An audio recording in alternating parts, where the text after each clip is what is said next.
Just over 7 years ago, we left it all behind. Sold everything, no backup plan, just a belief that we could build something better with our own hands, on our own land. No grid power, no running water, just our savings, a dream, and the two of us. Side by side, building an off-grid home, piece by piece as finances allowed so we could remain debt-free. It's been a long, slow process, but it's ours, every inch of it, and we've made it, almost, to the end.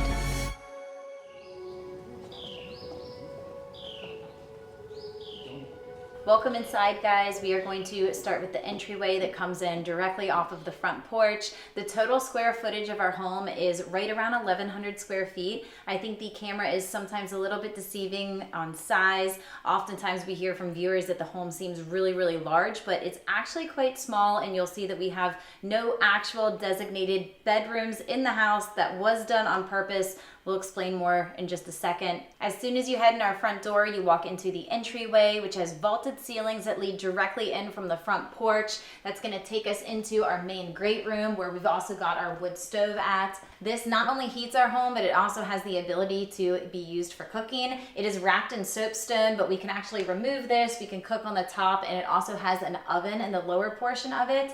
You'll see behind the wood stove, we have the same natural stone that we have been working for years on wrapping our foundation in. This is kind of the centerpiece of our home. This is what we rely on for wood heat in the winter to keep us warm and toasty. It also makes for beautiful ambiance as we enjoy what is really the heart of the home, the kitchen and both the great room. This is one big open space, and if the family is inside, this is usually where you're going to find all of us. We went with a really large kitchen island. It's roughly 5 by 5, which makes for the perfect kitchen prep station, also a workstation for the kids doing projects, entertaining, hanging out. Everything is done here. The countertop is quartzite, which is a natural stone. We wanted something that was close to marble, but a little bit more durable, still light in color. Fun fact, the window that is in our kitchen actually came from the job site at the Spy Museum that Josh was working on while we were building this house. I think it's like 5 by 10, so it is absolutely massive, but it gives the most beautiful view of the woods. It lets in so much light. When designing the interior, we really wanted to bring as much of the outdoors in, so we wanted to come inside and kind of have our eyes pulled back outside. There's so much beauty outside of these windows. We wanted to keep the interior really simple and really clean. One of the things we did that at the time kind of caused a lot of controversy was painting all of the wood planking white and not leaving it the wood color. We still stand by that decision today. It keeps it really clean, really simple, and your eyes go outdoors rather than sticking into the interior, which could have felt really busy with a lot of different wood tones. But instead, what we ended up with was a really classic, timeless, calm and clean look in here, where we could bring in pops of color, which really draws you to the views outdoors, whether you're enjoying the kitchen or the living room, which really is one big great room. The living room does lead out onto the deck. We will take you guys out there in a minute, but first let us head you back to the second half of the house. Once you leave the kitchen, the family room, you start to head down a little bit of a hallway. As I mentioned, there are no actual permanent sleeping quarters in the house for any of the family members. Everybody has their own space carved out. Ellie's is right here to the left of me. Josh built her this really adorable little raised bunk bed type area where she also has some play space below it. To the opposite side of Ellie's bed is floor to ceiling cabinets that we put in. This stores everything from school supplies, linens, extra canned food, paper towels, toilet paper, toiletries, all of that sort of thing. Ultimately, once the addition is completed, this is going to be completely food storage. So Ellie's bed right here will be removed, and it will be more floor to ceiling cabinets and shelving. To the right of me is the bathroom. There's one bathroom in this house. There's 5 of us, but it works.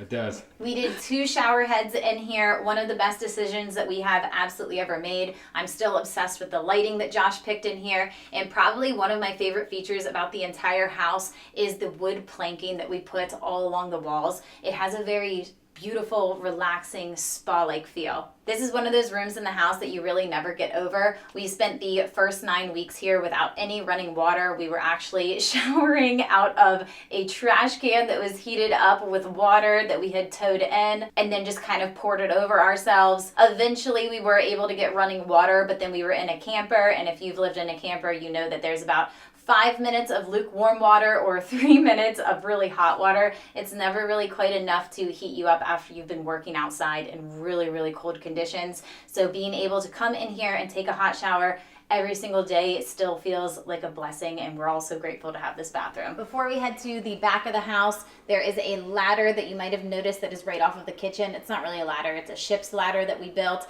That goes directly up to a small loft, and that is the boys' current bedroom. So they actually have the most privacy out of anybody in the house. They each have their own bed. It's a little spot for them to escape to and hang out at. But honestly, they're boys, they use that room for sleeping and not much else. They spend most of their time outside riding dirt bikes. They like to go fishing. They're doing different things in the woods. They do not spend a whole bunch of time up there, although I know they're gonna love having their own bedroom once we get to the back of the house. So again, we have Ellie's room to the left, we have the bathroom to the right, and that brings you into Josh and my bedroom slash office slash mechanical room, closet. It's kind of everything. Everything. This room is roughly 9 by 24, so it's not huge, but we've packed really everything that we need into it. We have our bed and enough space for me to do all of my editing and my work at. Whether it's designing the build, editing videos, or working on the back end of our company, this little corner gets a workout. This video is sponsored by Opera, a browser we've genuinely come to appreciate. It's fast, it keeps everything organized, and it has this built-in AI tool called Area that helps with just about everything, from writing and research to even generating images, all without needing a bunch of extra tabs or apps. You just open the command line with a quick shortcut, type what you need, and it's done. That's been huge for us, especially when we're juggling so many different things. One of our favorite features is the tab islands. We keep separate groups for build plans, contents, cafe and candle company projects, and let's be honest, the stuff that we forgot to order last week. I can simply expand or collapse them whenever I want, keeping everything super neat amidst the chaos. And what really makes everything easier is the split screen. I just drag down my tabs so I can work on 2 separate pages in a single window. It's perfect for multitasking. And the whole browser is fully customizable. With its dynamic themes, you can change the entire look of your browser, including animated backgrounds, UI colors, browser sounds, and more. So yeah, if you're like me and love having everything in one place with smart features that make browsing easier, definitely give Opera a try. Download Opera today using the link in our description. Josh, Ellie, and I all share one space for a closet. Really difficult to organize, really looking forward to a better system. Right behind Josh is the water heater. And then we of course also have our stackable washer and dryer in here. And that's everything. That is the entire house. We were in the camper for roughly 2 years. It kind of flooded and leaked, and we were forced to move in here a little bit earlier than we wanted to. So we finished a portion of the house while we were living in here, but it's worked out fine, and we're very cozy, but also very much looking forward to a little bit more space and privacy. Yes. Now for the way that this place is going to change. The biggest change is probably going to be opening up this current A-frame to the back addition of the house. The bed that is behind me here is actually going to be where the freezers ultimately end up at. So we have 3 freezers currently for the meat that we raise here, chicken, pork, and also beef. But we're also going to be adding in more freezers for just vegetables, fruit, anything else that we need to store in here. So this entire area is going to be a little bit closed off, some more like clear glass type doors, and then that's going to be our freezer area. If you remember, Ellie's area right here is going to be all pantry. So we have the kitchen, and then it's pantry storage, and then right here we're going to have all of our freezer storage. This entire wall is going to be taken down. So we just came out the back side of the A-frame through our bedroom into the addition. You can see the original Shoshugibon siding that was initially the very end of the back of the A-frame itself. This is the original overhang that's right here. All of this will be kept, not the Shoshugibon siding, but this is still going to be here. We're probably just going to connect this as a small knee wall that's right here. But everything over to the back side of this doorway right here is going to be taken down. So from roughly right about here over to where that initial overhang of the A-frame comes down, this is going to be completely opened up to the backside. So it's going to feel like one continuous house. You'll just flow directly from the original A-frame into here. Now this room, once this is taken down, we're not entirely sure what we want to do with it yet. We've thought a lot about perhaps having it be a little bit of a bonus room, getting rid of the TV, which nobody really uses out in the main great room, putting it back here just as maybe like a little hangout couch spot. Perhaps we're going to have it be the laundry room. We're not entirely sure yet, but we'll figure that out as time goes on. The stairwell is right here. So as soon as you come through this back area, you're gonna be able to go directly upstairs. But before we head into there, I'm gonna take you guys into the safe room so Josh can give you all the specs. This is our 13 by 28 foot safe room. It's 12-inch blocked with rebar and concrete encased. Every single cell is filled with concrete. We have steel beams above us, and we have steel beams spaced every roughly 3 feet with pane decking and 6 inches of concrete on top. And then, like I said again, the entire thing is encased in concrete. So it's one big block room encased in concrete. Ultimately, we're gonna have a vault door that's gonna be a combination to get in, but you can also lock it and unlock it from the inside. And we're gonna have everything open in and not open out. So if we do get a nasty storm and it tears the entire place down, we wanna be able to open the vault door to get back out and not be blocked in the safe room. It's gonna have a half bathroom in here, so a toilet and a sink. And the walls, we're gonna go ahead and insulate the interior walls. We're gonna do sheetrock. And for the ceiling, we're just gonna go with the industrial look. We're gonna go ahead and spray the entire ceiling flat black. And the flooring is gonna continue out from the portion of the house as it walks in, same flooring as it goes in through the safe room. Right along the exterior wall of the safe room, we are going to have more pantry storage, and then directly off of the safe room down that little hallway is going to lead you into the gym. The space for the gym is 18 feet by 19 feet, so plenty of room for everything that we need in here. It is really important to both of us to maintain our mobility, our endurance, and also as much muscle mass as possible as we move into our older years. So I think this is one of the rooms that I am probably looking most forward to being completed. We both are. And in this room, we actually did the floor joist 12 inches on center, knowing we'd have weights here, workout equipment, all that good stuff. So we did 12 inches on center just to beef the floor up a little bit. Yes, and again, this room, it connects both out this door behind us to the right into the hallway that wraps around to the front of the house. And then we're going to take you to the left, which is going to bring us into a half bath that is right off of the gym. This is going to be a small Jack and Jill style half bath, just a sink and a toilet, something that we can easily access from the gym, but also the office. So you can enter from the gym, but then you can also come back through into the office, which is what we're in right now. This room is roughly 9 feet by 12 feet, so it's not a huge space, but it's perfectly large enough for Josh and I both to have a desk space and be able to work off of our computers. We run a lot of our businesses from home, so we need to have this space. And again, we've been very intentional with making sure that every single space inside this home and also the original A-frame serve a purpose. It's not just wasted space. They are very much used areas.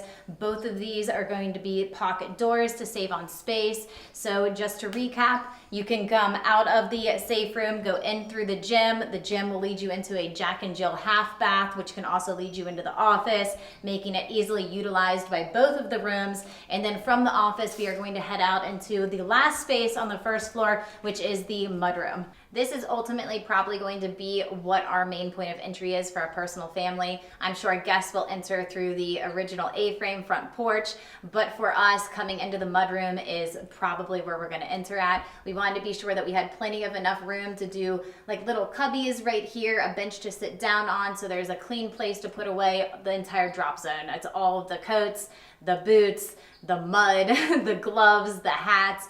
Everything is gonna go right here in this whole space. If you look a little bit to my left, this is a double door entry that goes out onto the porch that we're currently building, and right off of that porch is the powerhouse. If you look at the door that's directly behind me, that is eventually going to lead out to like a carport garage type area that is yet to be built on. And then this entire mudroom right here is gonna flow around to my left. And this is where our Homestead kitchen is going to be at. So this was a really important addition to us. We have a lot of extra equipment. We have meat grinders, we need room for canning supplies, a dehydrator, we could bring in a hog and process a hog in here if we needed to. We're gonna have an extra refrigerator for storing any excess milk or dairy. Everything is going to be done back here when it comes to the homestead, with extra vegetables that might need to get washed off, but we don't want stored inside the main kitchen, taking up a lot of space. This is where a lot of that prep work is going to be done. And then this is going to lead us around to the staircase, and we're gonna head upstairs. This stairwell is completely opened up to the ceilings, keeping that vaulted ceiling feel that the original A-frame has. And as soon as you come to the top of the stairs, you can see once again the original Shoshugibon siding. This is the A-frame. This is the window outside of the boys' loft. This is all going to be gone. We opened up, there's no doorway, it's gonna be like a breezeway, you just walk right on in. So this will just be an extra bonus room space, probably like a couch, a little hangout zone for the kids and their friends. And once again, the original A-frame is just going to flow into the new addition portion. And right off to the left side of the stairwell coming around this way, you hit the boys' wing of the house. There's 2 bedrooms over here and also their own bathroom. One of the boys' bedrooms faces the front mountainside of the house and the other boys' bedroom faces the backwoods. They're both absolutely beautiful views. I'm dying. It's really hot out here. You guys have no idea. It's a heat wave. Yeah, like 95 degrees right now. So we're now heading onto the other side of the house. Just to recap, the original loft is right here. This whole wall is going to be taken down and opened up as a bonus room. The boys' 2 bedrooms and bathrooms are on this side of the stairwell, and we've now wound around to the opposite side of the stairwell, and we are entering Ellie's bedroom. Now, she has the smallest bedroom in the house technically, but there was a little bit of a trade-off. She also has her own personal bathroom that is right inside her bedroom. That was really important to her. The boys just didn't care so much. They rathered the size of the bedroom and didn't mind sharing their bathroom. So all the kids got to have their own say in what they wanted their bedroom to be like. She also has a really beautiful view of the back forest out of her window. She decided to do a window seat, and she has some really neat lines of where the roof comes together in her room. So we're really looking forward to decorating this super unique space. And right off of Ellie's bedroom is our bedroom. We have, by default, I guess, a really beautiful entryway. We ended up putting in 3 massively large skylights as you come in. This was not the original plan. The bedroom dormer was actually supposed to sit where these skylights are, but as you guys know, we had a design flaw in the plans, and once we got up here, we realized that the view from the dormer was going to be taken up completely by a roof line. So we figured, we're building the house, we can make the change if we need to, and we really just did not want to live with that view when there was the most gorgeous mountain view just a little bit further down. So we added on an additional 12 feet of space, and it made a world of a difference. We now have the most absolutely beautiful view to wake up to every day. This bedroom dormer has windows flanking either side of what we framed up for French doors. So eventually this is going to have a small balcony that we can walk out on from our bedroom. Our bed will be placed on the solid wall that is behind me. So from the bed, you're going to be able to wake up and look out onto the front mountain views. To the right of me, we framed up 5 absolutely gorgeous windows to complete the main bedroom space. We envision having a small sitting area in here. Josh also really wants to do a little espresso bar so he can be whipping up some morning espressos and opening up those French doors, or just being cozy if it's wintertime and enjoying the view. I think what really sets this place off is also the bathroom and the closet, of which we have no space right now because it is a makeshift shelving system for Josh, Ellie, and I. So boy, is that going to be a treat. Huge treat. Right off the bedroom, we walk into the bathroom. And to the right of me, we're gonna have another shower. It's gonna be double-headed showers like we have downstairs. That's the ticket to love, I'm not gonna lie. We're gonna have a his and her sink right here. And we're gonna have sconces, wall sconce lights. And that's another story, we'll get to that later. Walking up to my right, we're gonna have the, I guess we're gonna call it the water closet. A water closet is proper, I suppose. It's where the toilet sits.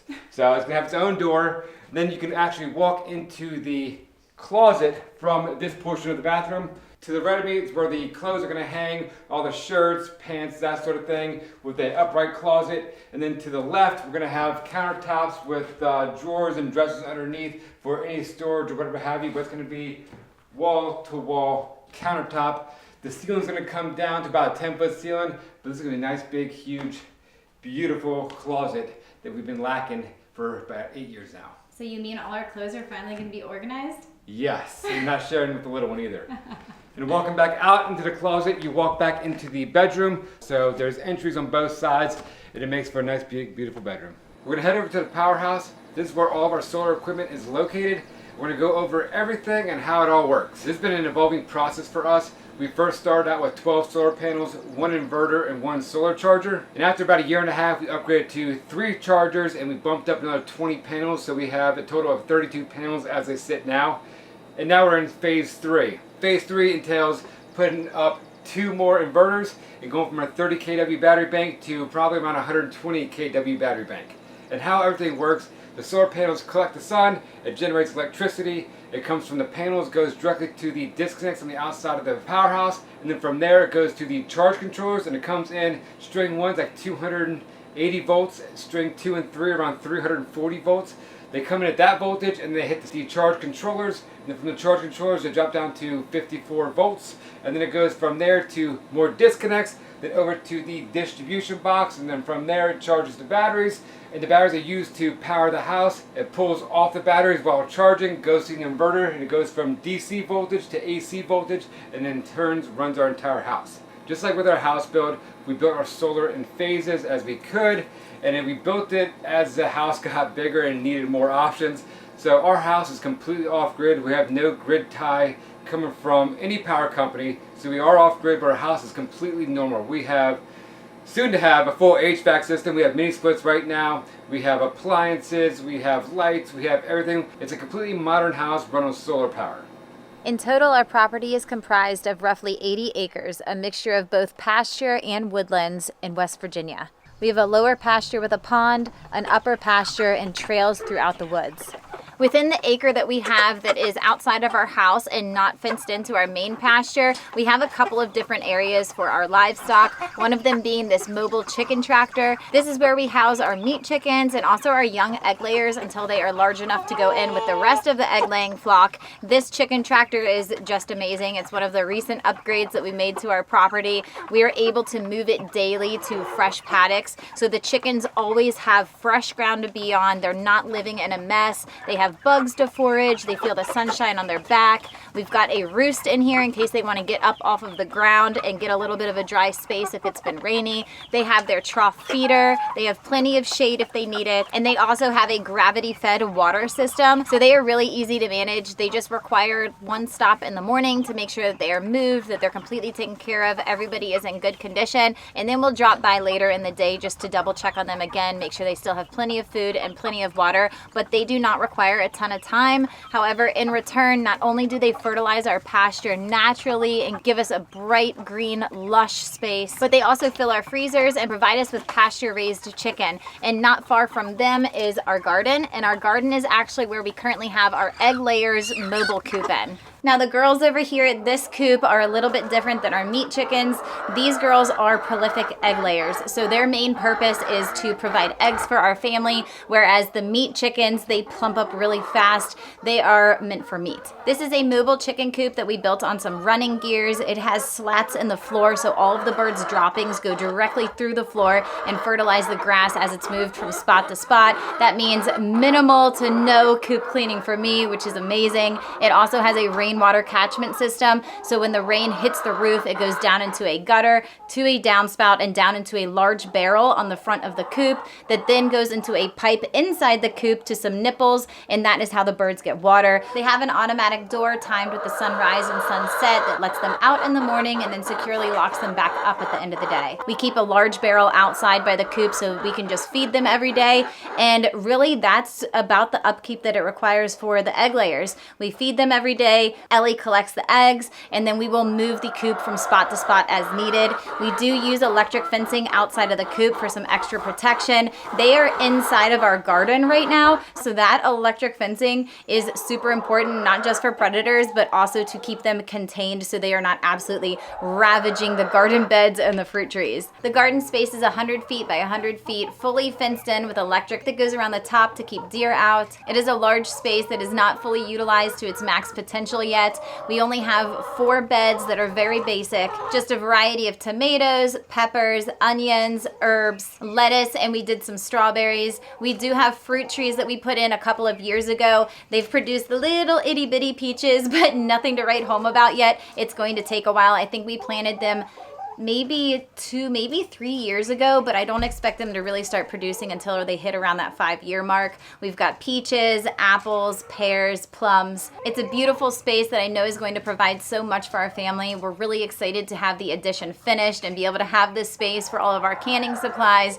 dehydrators, everything that we need for proper food storage so that we can really get the maximum out of this space. We also have a small red 2-stall animal shelter up close to the house. This is completely fenced fenced in, so the sheep are safe in here at night from predators. This is where they sleep. They also have a little guard donkey that comes in there to help provide a little bit extra protection. And then every morning they are let out into the pasture and they spend their entire day out and about until it's once again nighttime and they come back home. Our sheep are hair sheep, so they do not actually need to be shorn. They just naturally wear their wool coat off by rubbing along fence lines, along bark on trees. Eventually over time it just pulls off into little bits or small blankets, and then once winter starts to roll around they will grow it back. They are most certainly my favorite animal on the farm. They are very, very easy to keep. They actually don't cost us anything because they are grass fed, so they eat the pasture in the spring and the summer and the early fall, and then during winter they just eat the hay that is made off of the pasture. Their lambs are sold and provide income that then offsets the cost of the minerals, and they also help to break the parasite life cycle on the farm. So sheep do not actually carry the same parasites as other animals on the farm, such as the donkeys or the cows. So if they ingest any of those parasites, the parasite is done and dead, and they help to manage our pasture. Our first stop in the upper pasture is going to be down at our pig pens. This runs from roughly the midpoint of our pasture down to the very end. This is divided up into numerous different paddocks that the pigs hopscotch from, just depending on how quickly they disturb the land. So their house moves, their feeder moves, their gates move, and this way the land has a little bit of time to recuperate from the damage and the rooting that they have caused before the next set of piglets comes in. If you head down to the pond, this sits on our lower pasture. This is where you're going to find our cows hanging out on any hot summer day. They love to kind of get in there and just wait a little bit. It's not only great for the livestock to come get a drink out of or to cool off, but our kids also love to fish down here for just some little tiny sunfish. We also have a barn that all of the animals have free access to for shelter. We use this mostly for hay storage, but it's also got some lambing stalls if we need to use them up top. On the lower side of the barn, we also have several bays. Some are for equipment, one is for hay, and we also have two that we use for livestock. And this brings us back up to the house and our outdoor living space. This is the real cherry on top of this entire process in this entire place. Back in March, construction started on our pool, and the pool is 16 by 40 feet in length, and all the pool equipment is housed underneath the deck. The pool project was the one project that we have completely contracted out and been hands off on. It was such a treat. A local company based out of Petersburg, West Virginia, Precision Pools and Excavating, did the entire job. They did absolutely amazing. Class act, grade A.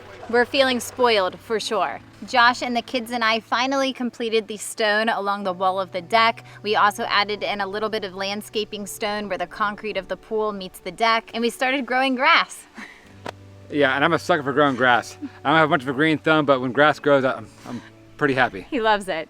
It's beautiful. It's an absolute oasis out here. But a pool is always part of our plan.